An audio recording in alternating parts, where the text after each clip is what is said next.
wenye timu yao Azam walilalamika na wasema kwamba msimu unaofuata kama kuna baadhi ya vitu havitoweza kuzingatiwa hasa waamuzi, basi watahamisha timu yao na kuipeleka visiwani Zanzibar.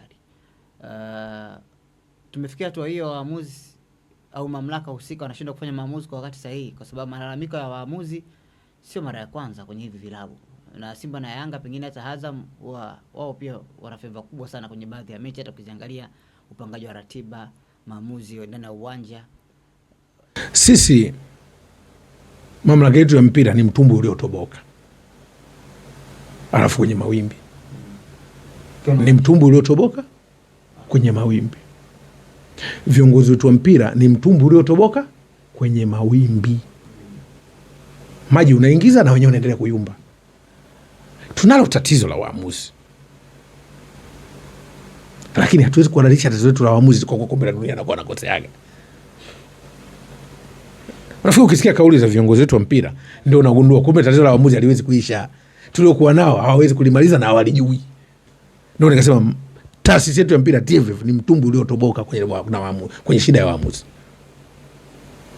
TFF tunatembea na mtumbu uliotoboka kwa tatizo la waamuzi, kwa sababu wanalijua na wakiongea hawawezi kulitatua, na hawana mikakati ya kulitatua, na hawana uhakika tuachane kabisa kuwalalamikia, kwa mujibu wa kauli za rais wa mpira alivyoongea juzi. Wanalijua na hawawezi kulitatua, na kinachotakiwa tuache kabisa kuwalalamikia, kwa sababu kama tuna tatizo la waamuzi, hawa walilonji VAR kwamba itafunguliwa, na mkamleta waziri mkuu wakati ule wa zamani. Walimleta waziri mkuu wao kulonji VAR itafunguliwa, na viongozi wa mpira walikuwepo. Lakini sasa hivi kuwasikia wanasema VAR haiwezekani. Sasa kipindi kile mliitisha tamasha la nini? Bonanza mliitisha la nini? Ni kwa sababu ni ngumu kuwajibisha na watu hawajibishani. Ukimkumbushia mtu wajibu wake unaona unamfuata. Ndio shida ya nchi. Hilo la kwanza. Lakini pili, lazima tukubali wazi. Tuna tatizo la waamuzi. Mamlaka ya mpira, mamlaka yetu ya mpira kwenye hili tatizo la waamuzi imekuja na suluhu gani? Suluhu yetu ni nini? Kujenga uwezo kwa muda gani? Kwa mkakati upi? Hakuna. Namsikia kiongozi wa juu anaongea lugha nyepesi kabisa kwamba unaona hata huko vyombo vya ndani ndio vimetengeneza presha kwa waamuzi. Presha kwa waamuzi wanaokosea. Hivi kuna chombo cha habari mwamuzi akipatia kitu kusema mwamuzi kakosea. Yaani mwamuzi achezeshe mechi vizuri tutengeneze presha kakosea. Na linapoonekana kasoro si ndio imalizwe. Sasa kinachotakiwa ati kasoro zisisemwe. Kasoro zisisemwe. Sasa ukishaona watu hawataki kasoro zisemwe, wao wenyewe ndio kasoro. Ukiona mtu hataki kasoro isemwe, yeye ndio kasoro. Ukiwa maanisha nini? Ukiwa uwezi utaki kuonyeshwa tatizo, wewe ndio tatizo. Kwa sababu unataka uonyeshwe tatizo ulitatue, si ndio uongozi? Tumesema tuna shida ya uamuzi, wote tunajua. Wenye wanashinda wanawafungia, wameshatishana mpaka vikao vyao wamefanya moshi hao. Kwamba waamuzi hawa safari hii tutawafungia. Wamewafungia we, alafu wanataka sasa hivi tunawatia pressure na vyombo vya habari.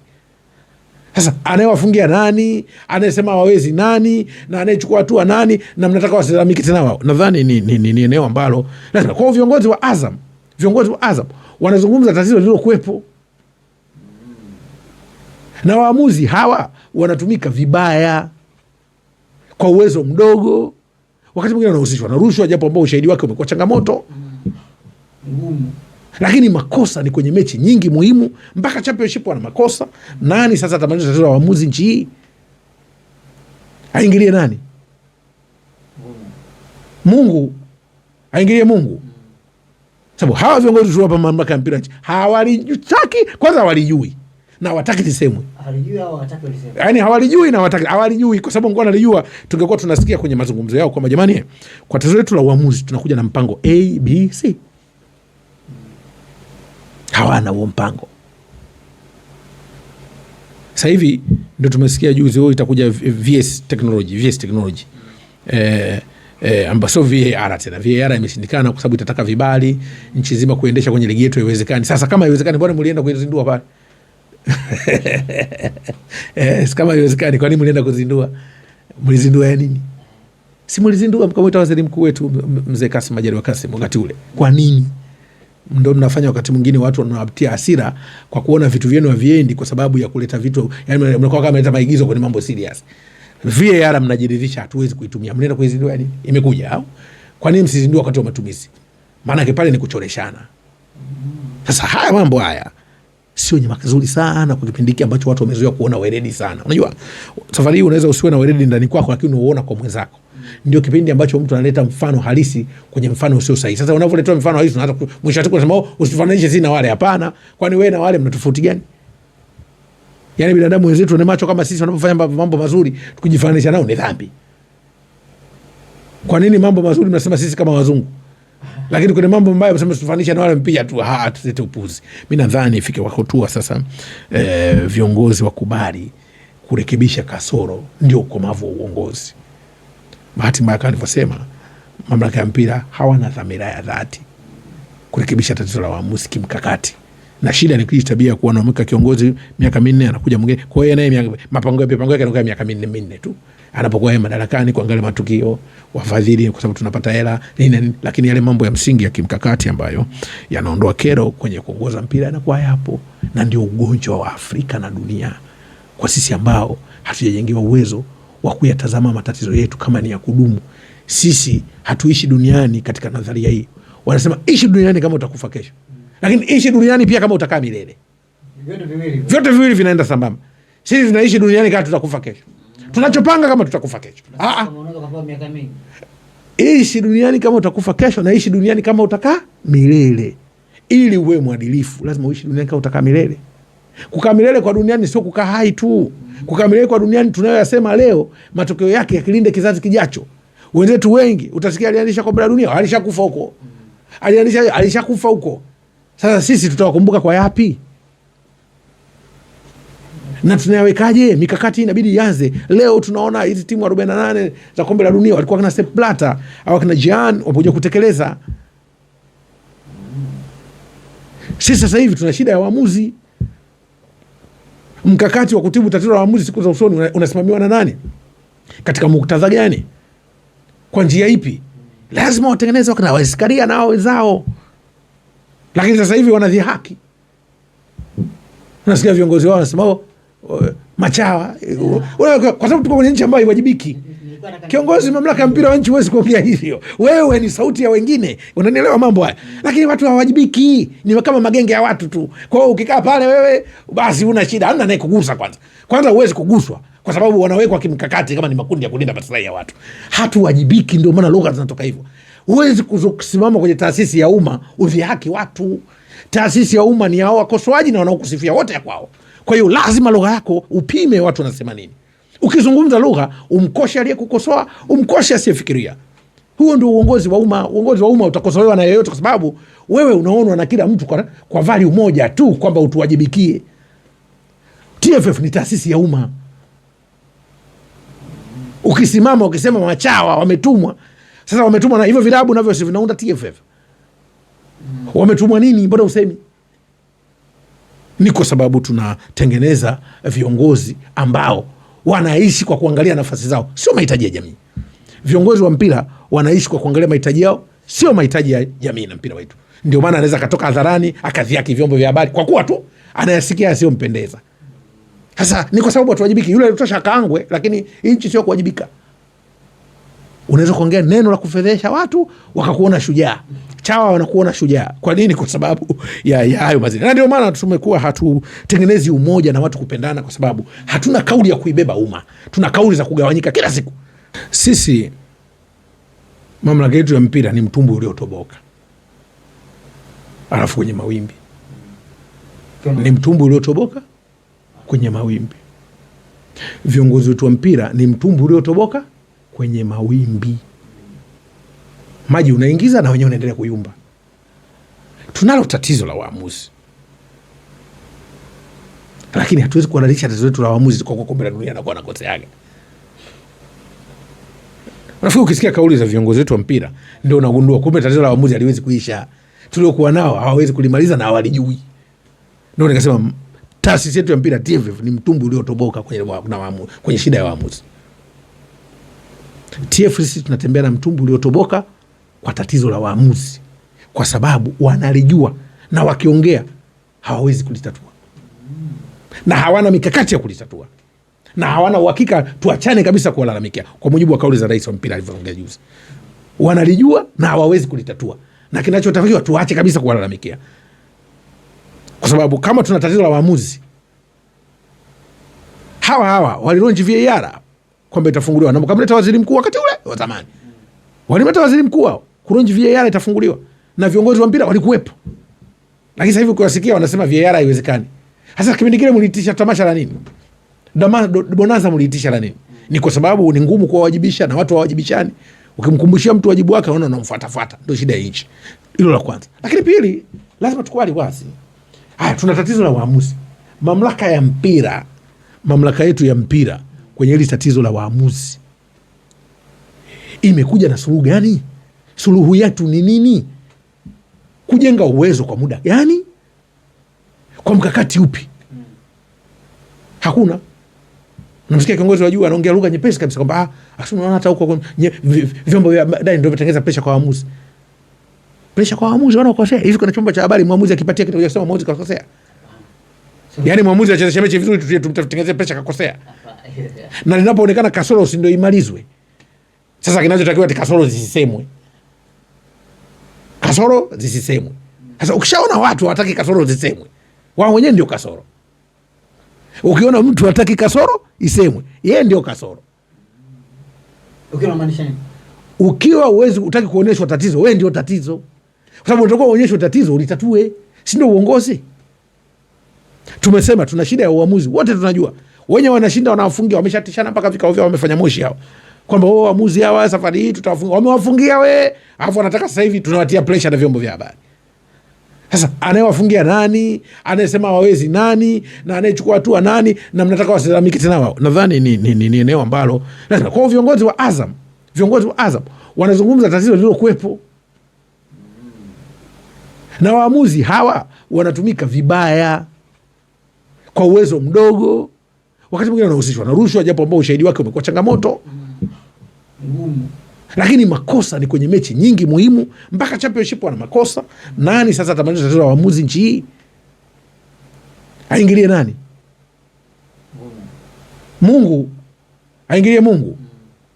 Sababu hawa viongozi tu hapa mamlaka ya mpira nchi hawalijui, kwanza hawalijui na wataki lisemwe.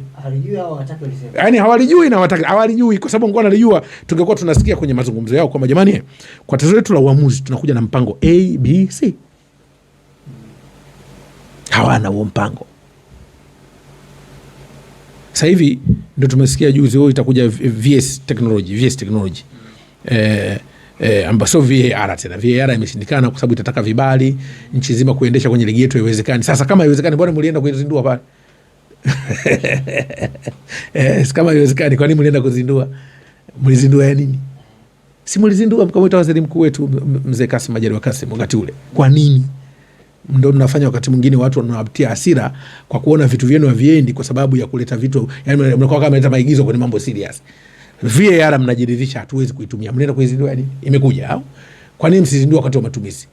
Maana yake pale ni kuchoreshana. Sasa haya mambo haya sio nyama nzuri sana kwa kipindi hiki ambacho watu wamezoea kuona weledi sana. Unajua safari hii unaweza usiwe na weledi ndani kwako, lakini unaona kwa mwenzako. Ndio kipindi ambacho mtu analeta mfano halisi kwenye mfano usio sahihi. Sasa unavyoleta mfano halisi unaanza mwisho wake unasema usifananishe sisi na wale. Hapana, kwani wewe na wale mna tofauti gani? Yaani binadamu wenzetu wana macho kama sisi, wanapofanya mambo mazuri tukijifananisha nao ni dhambi. Kwa nini mambo mazuri mnasema sisi kama wazungu?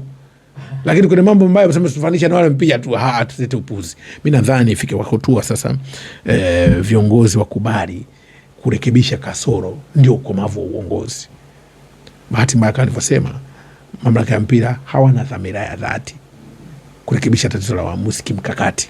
Na shida ni kile tabia kuwa na mweka kiongozi miaka 4 anakuja mwingine. Kwa hiyo naye mapango yake yanakuwa miaka 4 tu. Anapokuwa yeye madarakani kuangalia matukio, wafadhili kwa sababu tunapata hela nini, lakini yale mambo ya msingi ya kimkakati ambayo yanaondoa kero kwenye kuongoza mpira yanakuwa yapo. Na ndio ugonjwa wa Afrika na dunia kwa sisi ambao hatujajengewa uwezo wa kuyatazama matatizo yetu kama ni ya kudumu. Sisi hatuishi duniani katika nadharia hii. Wanasema ishi duniani kama utakufa kesho. Lakini ishi duniani pia kama utakaa milele. Vyote viwili vinaenda sambamba. Sisi tunaishi duniani kama tutakufa kesho. Tunachopanga kama tutakufa kesho. Ishi duniani kama utakufa kesho, na ishi duniani kama utakaa milele. ili uwe mwadilifu lazima uishi duniani kama utakaa milele. Kukaa milele kwa duniani sio kukaa hai tu. Kukaa milele kwa duniani tunayoyasema leo, matokeo yake yakilinde kizazi kijacho. Wenzetu wengi utasikia alianzisha kombe la dunia, alishakufa huko. Alishakufa huko. Sasa sisi tutawakumbuka kwa yapi? Na tunayawekaje? Mikakati inabidi ianze leo. Tunaona hizi timu 48 za kombe la dunia walikuwa kina Sepp Blatter au kina Gian wapokuja kutekeleza. Sisi sasa hivi tuna shida ya waamuzi. Mkakati wa kutibu tatizo la waamuzi siku za usoni unasimamiwa na nani? Katika muktadha gani? Kwa njia ipi? Lazima watengeneze wakina Waskaria na wenzao. Lakini sasa hivi wanadhihaki. Unasikia viongozi wao wanasema machawa. Kwa sababu tuko kwenye nchi ambayo haiwajibiki. Kiongozi mamlaka ya mpira wa nchi huwezi kuongea hivyo. Wewe ni sauti ya wengine. Unanielewa mambo haya? Lakini watu hawajibiki. Ni kama magenge ya watu tu. Kwa hiyo ukikaa pale wewe basi una shida. Hana naye kugusa kwanza. Kwanza huwezi kuguswa kwa sababu wanawekwa kimkakati kama ni makundi ya kulinda maslahi ya watu. Hatuwajibiki, ndio maana lugha zinatoka hivyo. Huwezi kusimama kwenye taasisi ya umma udhihaki watu.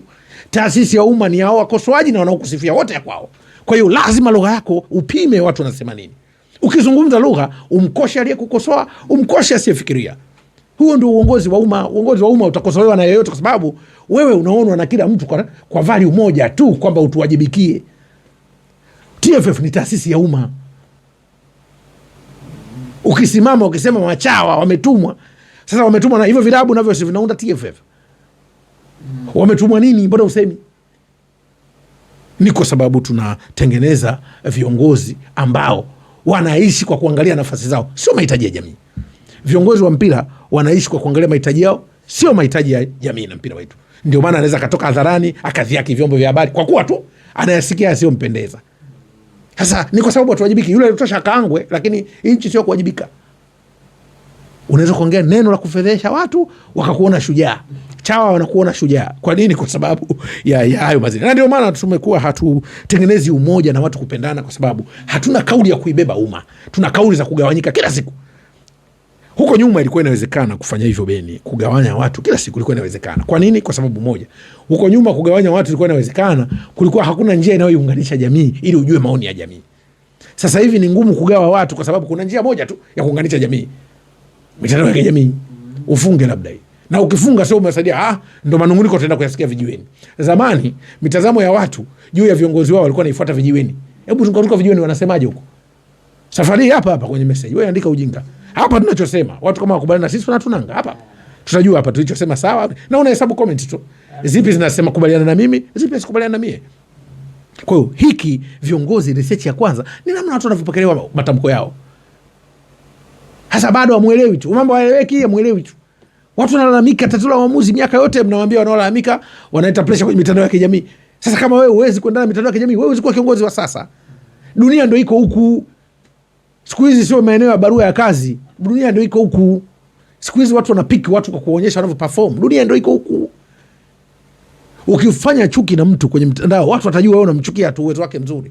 Dunia ndio iko huku, unapima kila mtu. Kwa hiyo mimi nadhani kwamba hilo ndio eneo ambalo kwenye mpira wetu lazima litazamwe na tulirekebishe. Unahisi kwa nini wahusika wenyewe wa mpira TFF kwenye masuala yakija kama haya wapo wakali sana, na pengine umeanza kuona pia uhalisia wao wa upande wa pili, na maanisha kwamba maamuzi binafsi sio maamuzi pia hata taasisi au ya kimpira. Unahisi yanafaa kwenye mpira wetu? Ni matatizo fulani. Nitakupa mfano moja. Tunalo tatizo kwenye taasisi zetu kudhani maelekezo ya kisheria hayafanyiwi maboresho. Unaelewa vema? Maelekezo ya kisheria hayawezi kufanyiwa maboresho hata kama sio utaratibu wa kisheria. Kwa mfano, mnaweza kuelimu kama na ligi na timu 16 ina hiki ligi inasimamiwa hivi, lakini kasoro za sheria hazizuii maboresho wala hazizuii kuangalia mazingira mazuri ya kuboresha. Sasa sisi tuna viongozi wanaojikita kwenye kanuni na sheria, basi nje ya hapo hawana ubunifu, hawana maono mapya. Kuna vitu sasa hivi tukisema maendeleo ya mpira wala sio uongozi, dunia tu imetufikisha na yenyewe. Kwa sababu mpira huu haukuzwa na mamlaka ya mpira peke yake ya nchi. Ni nani ashe kufikia kupiga tathmini ya Azam uwekezaji wake wa media umevutia wawekezaji kwenye mpira? Azam yule uwekezaji wake wa media ndio umevutia wawekezaji wengi kwenye mpira. Sababu Azam tunavyoonyesha ligi yetu ndio inavutia wawekezaji kwenye mpira. Azam tunavyoonyesha ligi yetu ndio inavutia wadhamini kwenye hivi vilabu. Na mamlaka nayo inapata watu. Sasa wote wana mchango hawa. Unaelewa vizuri? Unaelewa vizuri? Sasa tukiwa tunafanya tathmini ya mchango wa kila mmoja wetu tutaheshimiana. Lakini anaweza katokea mtu akapuuza hata mchango wa Azam kwenye mpira wa nchi kupitia akademi yao, kwenye media coverage kupitia chombo chao cha habari. Unanifahamu vizuri? Sasa hivi ni vitu ambavyo katika nchi yetu, kwanza wakati mwingine tutalalamikia watu ufahamu nao wa kibiashara mdogo, exposure ndogo, tunajengana kwa kuaminishana, mtu anayekukosoa hakufai. Kwa hii ndio inakwenda inaathiri, tunachukiana kweli. Sasa hakuna taifa linajengwa na chuki. Hakuna tasnia inajengwa na chuki. Chuki inatakiwa iangaliwe inatokana na nini ishe. Sababu chuki haidumu. Chuki haidumu. Hakuna mtu anavumilia kuchukia. Akichukia atapigana. Hiyo ni kanuni nyepesi tu. Akitoka kuchukia, anasema mtu wa kwanza ananuna. Ni udhaifu huo. Wa pili atasema ukomavu huo. Mwisho anachukua hatua. Umeelewa vipi? Kwa hiyo chuki msingi wake kwanza kununa. Haya bwana. Pili, wewe mimi hiyo spendi. Tatu, karusha konde. Sasa zote watakuwa ukiona tu mtu kanuna lazima uta shida nini? Bwana ameisha. Sasa ukisubiri aanze kusema umpuuze tena, kitakachofuata usilaumu watu. Sasa hatufiki huko. Sisi watu wazima na tunajua kuisaidia jamii. Viongozi, angalieni mapungufu, fanyeni kazi. Malalamiko hayapuuzwi, yanafanyiwa kazi, ndio tunapata mabadiliko. Hata hizi kadi nyekundu zilikuja watu kufanyia kazi changamoto. Kuongeza timu kulikuja kwa changamoto. VAR ilitokana na changamoto. Kuongeza sheria za VAR zilitokana na changamoto. Sisi tufanye hesabu changamoto, tunafanyaje kuboresha waamuzi wetu katika mkakati wa wazi tu ambao utaenda kwa upana. Tusiache tasnia ya waamuzi kama yenyewe imebarikiwa kufanya makosa. Na makosa hayashushi heshima ya taasisi. Kama ripoti zinasema mahakama inaongoza kwa rushwa na jeshi la polisi, asha kutoka IGP kasema msirudie kututaja sisi. Asha kutoka jaji mkuu kasema msirudie mahakama kuitaja sisi. Kwa nini hizi mamlaka za mpira zinatoa watu viongozi wanatoka hadharani wakikosolewa wanasema machawa, wanasema machawa. Dharau na kuweka na bebana nchi. Watu wanabebana kwenye nafasi. Ile lugha ile kwamba upendeleo, favoritism ndio inatuharibu Afrika. Na sisi Tanzania tukiwemo na taasisi zetu tukiwemo, bebana. Kubaya sana bila competence. Mtu anakuwa ogopi, anataka kufanya chochote, amuelezi lolote kwa sababu taasisi haziwajibiki kwa umma. Zinawajibikia watu ambao wanaziongoza. Ndio hapa inatupa wakati mgumu. Sio hapa tu, ni sekta nyingi. Ipo hivyo.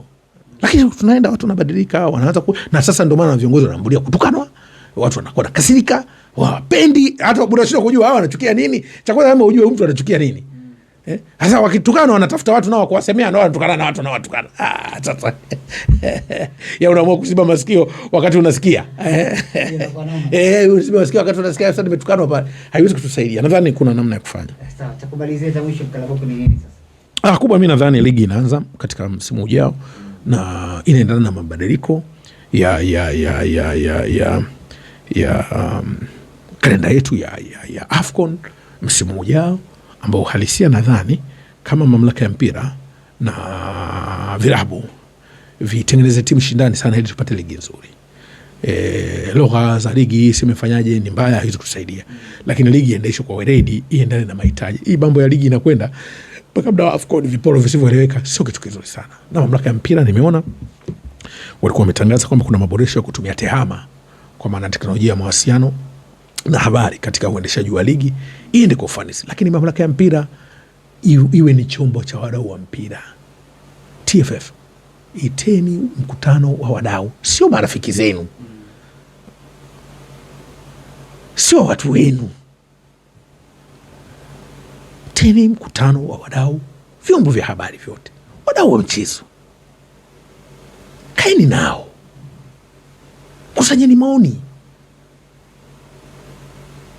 waje bila kutajana majina. Unajua bado sisi kila kitu connection. Iteni watu, tafuteni vikao wako Superdome pale kwa kweli mwaka mzima mnashindwa kuita watu. Mwaka jana TFF hakujafanyika tuzo za ligi kuu. Sababu ni nini? Hivi ni vitu ambavyo vinashusha heshima ya ligi hii. Msiishi kwa connection. Watoke huko. Kwani ukiita watu tu lazima kila mtu awe cheo pale? Si mtasikilizana, mtabeba maoni ya watu. Wenzetu wanafanya hivyo. Hata hiyo tuzo ya Ballon d'Or iliundwa hivyo. Jarida likakusanya waandishi wa habari wote, mecha bwana, ita waandishi wa habari kwa vyombo walete. Ndio ilikuwa hivyo. Tusiwe watu wa kufikiria tunaowajua nani fulani uso wetu. Hiki chama cha siasa hiki. Vile ndio vinataka kadi na wanachama. Football kwa waandishi wa habari haitaki kadi. Useme eti nikitaka waandishi wa habari za michezo na wataka TASWA. Hakuna wakala hapa. Hakuna wakala. TASWA ndio nini? Kwa mimi siko TASWA. Kwani utakuniambia siwezi kwa waandishi wa habari za michezo? Na ithibati. Kwa lazima watu wasiweke kitu kinaitwa territorial jurisdiction. Mnafanya vizuri. Tusiweke territorial kwamba umeshtaki umeua Kilosa lazima ukashtakiwe Kilosa. Fungueni, dunia imefunguka. Iteni mkutano wa waandishi wa habari za michezo wote, waalikeni kupitia vyombo vya habari na wasio na vyombo vya habari, wa online wote. Jamani, tutakutana mahala, tunakuja pale. Tena wakati mwingine mnafundisha mipango yenu. Mwakani tuna AFCON unajua. Mwakani tuna wataitana hawa, wanaojuana. Njoo, fulani njoo. Yule ashwa kwetu yule. Ndio maana unakuta agenda hazieleweki. Mwakani tuna AFCON. Msiwaite kwa kuwajua. Waiteni wapate nafasi hiyo. Iteni online, kaini nao. Waiteni wachambuzi wote. Jamani, nchi na agenda 1, 2, 3. Ndio watu wanavyofanya. Wewe umeona hapa ni kwa kombe la dunia linaanza. Agenda za kombe la dunia zimetengenezwa na ulimwengu wote kupitia FIFA. Ni kombe la dunia. Wote wanaimba kitu kimoja. Sisi na AFCON, ilikuwa AFCON yetu tuimbe Tanzania facilities zake. Lakini huwezi kufanya mamlaka ya mpira bila kuwa na hivi vikao vya ujumuifu, kushirikisha watu, wakajua ajenda. Na sio mkiwaita mmoja kuchukua maoni, wakati mwingine mtapata nafasi ya kusema, watu watajua ni vitu gani mnafunza watu. Hivi ndio vitu ambavyo vinakuwa vifanyike. Haya ndio maeneo ambayo tunasema, haya ndio maeneo ambayo mtu wao unaondoa zile gap za kuweza kufikisha gap campaigns. Ndio gap campaign. Kaeni na watu wajue. Msimu unaanza huu. Tupeni maoni yenu. Ukiitwa wanaitwa waandishi wa habari 10. Kila mwaka hao mnawaita. Kila mwaka mkiwaita mabadiliko hamna. Mnawaita hao tena. Iteni watu ongezeni. Kwa sababu mjini kila siku watu wanaongezeka. Tengenezeni muda huo. Wakusanyeni. Sio mnatoa connection. Mpaka vikao vya kujadili masuala ya taasisi na kwa connection. Watakuja watu ambao kama chawa sasa watashauri nini? Mimi nadhani hicho kitu yani haya mnayokataa ndio mnafanya watu wanawakanga kwenye wanatukana kwenye comment, hawapati maeneo kusema. Kwa sababu waiteni watu mpate maoni. Huo ndio utaratibu wa wadau, maoni ya wadau. Hiyo waandishi wa habari, maoni ya wadau, wachezaji wa zamani, watu walikuwa kule. Unajua nchi ina hadhina ya watu wengi kwenye michezo. Tuna tabia hatu watambui. Kama tu Bongo Flava miaka 30 wamepishana watu. Itakuwa mpira. Nadhani hii ifanyike, itafutiwe kikao kikubwa, waje na agenda zao za kule chipini masuala mengine na kupata nafasi ya wadau. Mnakuwa na forum. Jamani, hii ni forum ya kwenu, tuna mambo haya, mnashauri nini wadau? Na ushauri sio lazima mtu apewe maiki aongee. Mnaweza kuwa na ushauri, wanakaa, ndio kazi ya mama, na ndio kazi ya idara ya habari kupitia idara ya mipango. Unajua habari na mipango ni idara moja siku hizi. Mnakuja, mnajua agenda, lakini unatoka mbele unaambia watu wale chawa wale. Sasa wewe naye anakuwa naye kunguni. Na sisi watu tutakuwa na kunguni. Kwa sababu wakati ule usione watu wako katika mkutano. Nadhani ni namna ambayo watu wanakuwa na ujeuri na ujivuni na hakuna anayewagusa kwenye mamlaka. Na si nchi ambao watu wanabanwa kwamba jamani hebu wajibikieni watu. Lakini ipo siku. Ipo siku. Naamini